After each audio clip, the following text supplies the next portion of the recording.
सात्विक त्याग, कार्यमितेव यत्कर्म नियतं क्रियते अर्जुन, संगम त्यक्त्वा फलं चैव स त्यागः सात्विको मतः। हे अर्जुन, जो भी कर्म हो शास्त्र विहित हो, पहले निषिद्ध कर्म का त्याग बताया भगवान ने, और शास्त्र विहित जो शास्त्र आज्ञा देता है, अपना जो मर्यादा चली आ रही है वो जो आज्ञा देता है, तो वो कर्म जो है वो करना कर्तव्य है।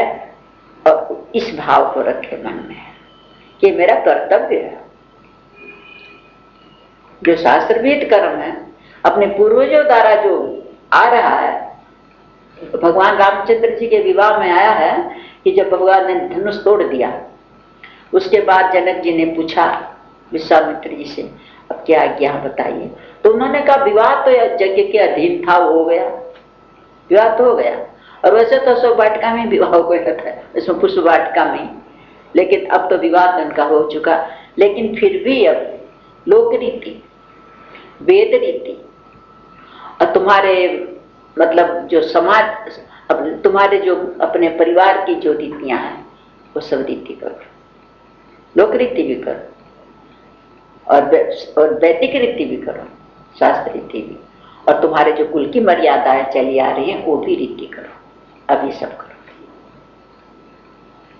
तो ये जो शास्त्र बताता है कुछ अपने लोक लज्जा, लोक में भी तो बहुत है ना भाई, मर्यादा रखने के लिए, और अपना परिवार का जो चला रहा है जो धर्म, अपने कुल देवी है, कुल देवता है, अपने जो कर्तव्य, अब अपने में पितरों का चला आ रहा है। श्राद्ध का मतलब श्रद्धा, ये कितनी बड़ी चीज है कि चले गए तो भी आत्मा है। ये बचपन से बच्चों के मन में भाव भर जाता है कि चले गए उनकी आत्मा है। तो ये सब कर्म है, ये कर्तव्य कर्म है अपने।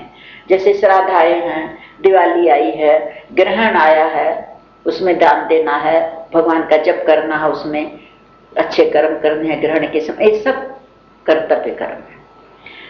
तो ये करना कर्तव्य है, ये भाव रखे। इस भाव से मेरा कर्तव्य है करना, मेरे को करना चाहिए, आसक्ति ना, और फल का कोई कामना ना हो कि मेरी बड़ाई होगी, कि मेरा ये होगा, कोई कामना नहीं। ऐसे भाव से जो ये किया जाता है, ये कर्म सात्विक, ये त्याग सात्विक कहा जाता है। त्याग क्या है? त्याग आसक्ति का है, और त्याग अभिमान का है, त्याग फल का है, और कोई त्याग नहीं है। कर्तव्य कर्म करना, ये सात्विक त्याग है। न द्वेष्ट्य कुशलम कर्म कुशलेनानुसज्जते, त्यागी सत्व समाविष्टो मेधावी छिन्न न संशयः। तो कैसे पता लगे कि सात्विक त्यागी है? उसके लक्षण पता लगना चाहिए। तो भगवान कहते हैं जो मनुष्य करने योग्य जो कर्म नहीं है वो करे तो नहीं, जो कर्म अपने करने योग्य नहीं है, अकुशल कर्म है, वो करे तो नहीं, लेकिन उससे द्वेष नहीं रखे। दूसरा कोई कर रहा हो तो उसके प्रति द्वेष भाव न करे, उसके प्रति भी द्वेष भाव नहीं, वो अपने विचार से बरत रहा। तो अकुशल कर्म से तो द्वेष नहीं करता, और जो कुशल कर्म है वो उससे होता है, स्वाभाविक होता, उसमें आसक्ति नहीं करके करता, उसमें आसक्त होके नहीं करता।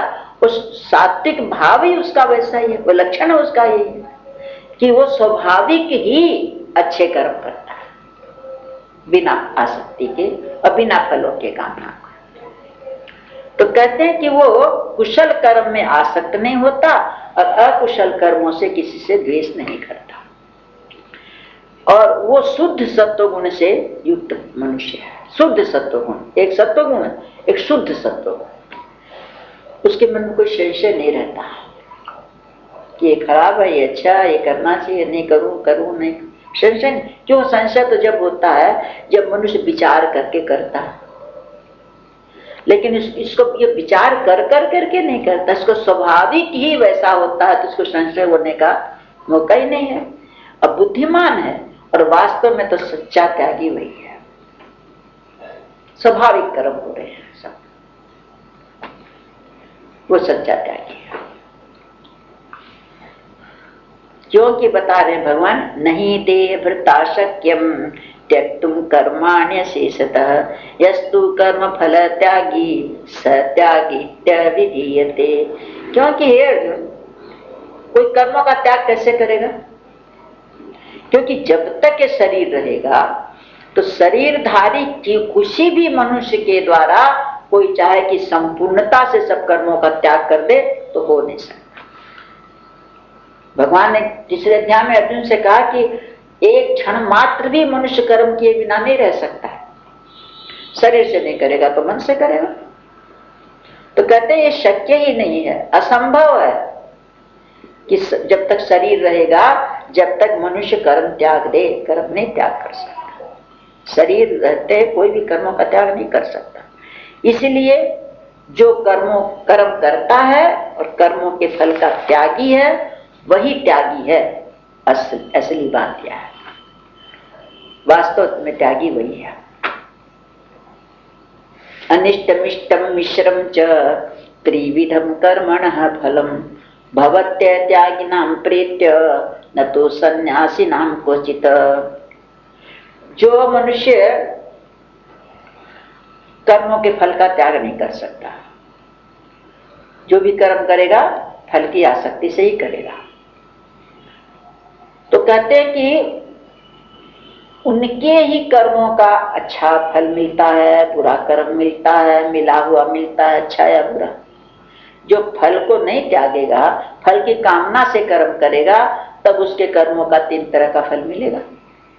जैसा कर्म करेगा, अच्छा बुरा मिला हुआ, 3 प्रकार का फल उसको मरने के पश्चात अवश्य मिलना है।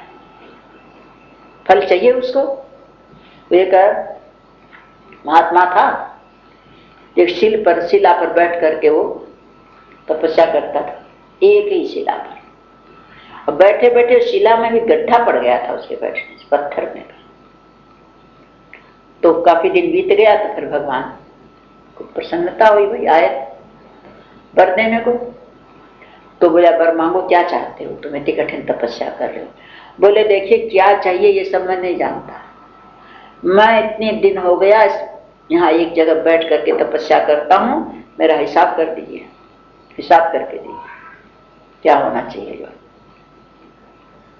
तो भगवान सोचे भाई ठीक है, तुम हिसाब चाहते हो तो शिला बोलने लगी मेरा भी हिसाब चाहिए।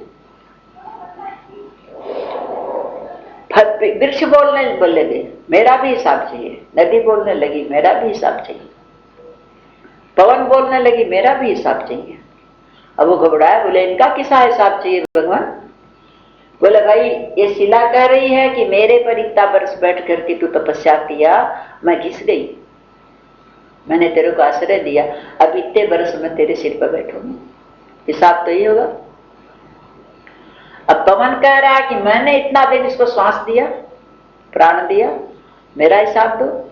नदी कहती है मैंने इतना दिन इसको जल दिया पीने को, इसका हिसाब दो। सब अपना अपना हिसाब मांगते हैं। इन्होंने तेरे को प्राण दिया तब तो तपस्या करी, नदी ने तेरे को पानी दिया, वृक्षों ने फल दिया, इसने तेरे पर अपने को आश्रय दिया, शील ने, तब ना तू तपस्या किया है। महाराज मेरे को नहीं चाहिए, मैं नहीं चाहिए फल, मेरे को फल नहीं चाहिए। तो किस किस चीज का फल मांगेंगे तो किस किस का हिसाब चुकाएंगे? फिर तो सबका हिसाब चुकाना पड़ेगा ना। तो फल की कामना क्यों करना? जिसका है वो जाने। तो कहते जो कामना से त्याग करते हैं, कर्म करते हैं, वो तो करते ही हैं, लेकिन कामना फल का त्याग नहीं करते। कर्म करते हैं, फल चाहिए, तो कहते उनका तो फिर अच्छा बुरा मिला हुआ 3 प्रकार का फल मरने के पश्चात भोगना ही पड़ेगा। किंतु जो कर्म तो करते हैं, फल की कोई क्या कामना नहीं, जो फल का त्याग कर देने वाले मनुष्य हैं उनको न तो कोई अच्छा फल मिलने वाला है, न कोई बुरा फल मिलने वाला है, न कोई मिला हुआ किसी काल में भी नहीं, अभी भी नहीं, मरने के बाद भी नहीं, उसको फल नहीं मिलने वाला, क्योंकि वो तो जिसका है उसको दे दिया। कहते मनुष्य कर्म का करता है ही नहीं। ये थोड़ी कठिन विषय आएगा। मनुष्य करता ही कहाँ है कर्म? कर्म करने में तो 5 अधिष्ठान, 5 हेतु होते हैं, वो कराते हैं कर्म। अब वो बताते हैं बाबा, ये थोड़ा सा कठिन का आ गया, वेदांत आ गया।